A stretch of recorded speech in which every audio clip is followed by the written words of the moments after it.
Thank you.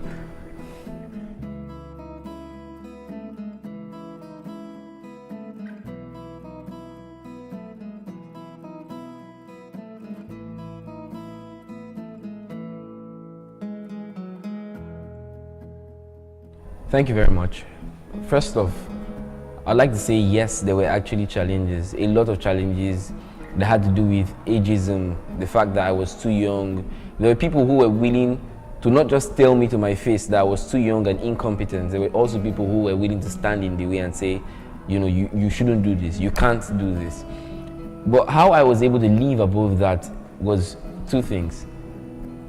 I had mentors, I had people I could run to, people who actually believed in me, who actually believed in the work that I was doing, who were a source of encouragement, a source of strength. So I could always look up to them. So I had role models who I really admired. I also recognized that even though I was young, I had read stories of people who, even younger than me, had strove to make a difference, who had strived to, create an impact in the society. So I aspired to that inspiration. I aspired to be like one of those people who can stand and, say, I did not give the excuse of my age. And as a result of that, I was able to pull through all of that, and also with the support of family, friends. I work with an amazingly passionate team, who are willing to give their time, their resources, and so I draw strength from all of that. And I would say that I do not stand alone. I stand on the shoulders of many who have supported in one way or the other through the journey. And one thing I would always say is this: I would never give up this experience or this journey of my life for anything in the world. Looking back, I will never give up. I've learned, I've grown stronger. I had to study wider, I had to study deeper. I had to spend more time, doing things far beyond my years, which has benefited me in even other endeavors of my life. So I'm always grateful to that.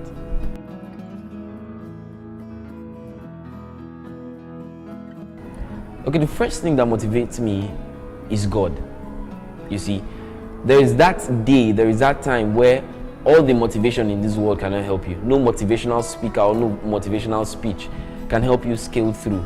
You just have to turn to a power greater than yourself and say, dear Lord, I trust you for today. I don't know what would happen. I don't know if this will be a success or not, but you see through, you know the end from the beginning. And I trust your wisdom. I trust your guidance.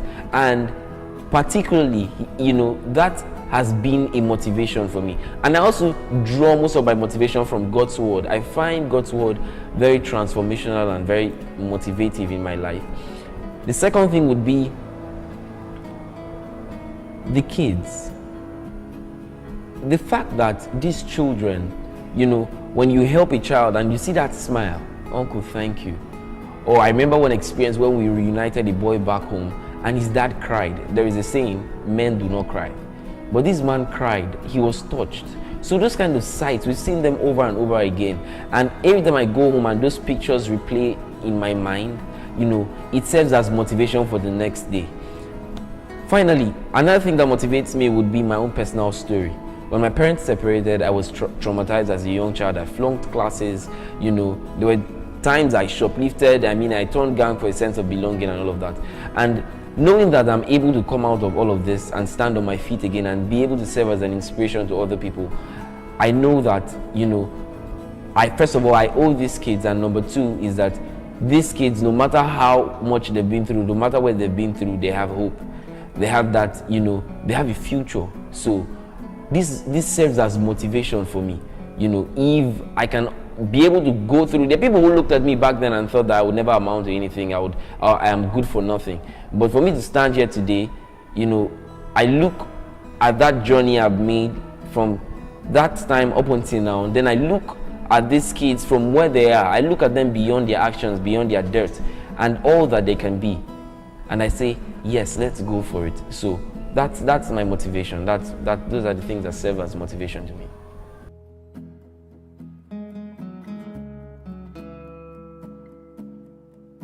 I'll summarize them to three things. The first thing is the fact that you should never give up on anybody.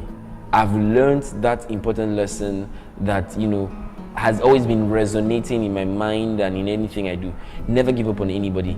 Our most remarkable success stories with these kids have been with kids who, were seemingly impossible to help, either because of their addictions or their aggressiveness and all of that, and at the end of the day, just with a little patience, a little more love, and a little more consistency, we've been able to have the most success stories, the most remarkable success stories with the same kids that we thought were, somewhat impossible.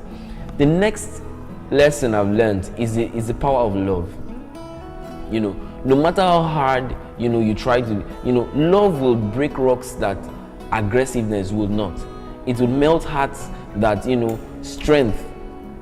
strength will never melt. And I've found out that for most of the kids we've dealt with, we've actually had to relate with, it has always been that love language that has changed the story for them. It has never been a harsh tone or, aggressiveness. It has never been that way. It has always been that language of love, that gentle touch, that smile, that heart to listen, to learn, and always ready to love them beyond their actions. That has always been the key. Lastly, my lesson from them has been their resilience, the strength of character they possess. They possess such strength of character that is so inspiring. I think I'm privileged to be able to work with these kids and walk through their stories and their journeys with them and learn from them and learn from their character and learn from their resilience. And these three things I take with me for the rest of my life. I would always be grateful for this opportunity to work with these kids. They've been my most remarkable and my most, prized possession in terms of experience. And I would never trade it for anything in the world. I always say that. It's been such a blessing to me. I say it's my blessed burden. That's how I put it. It's my blessed burden to be able to work with these kids. And I would always be grateful for this opportunity.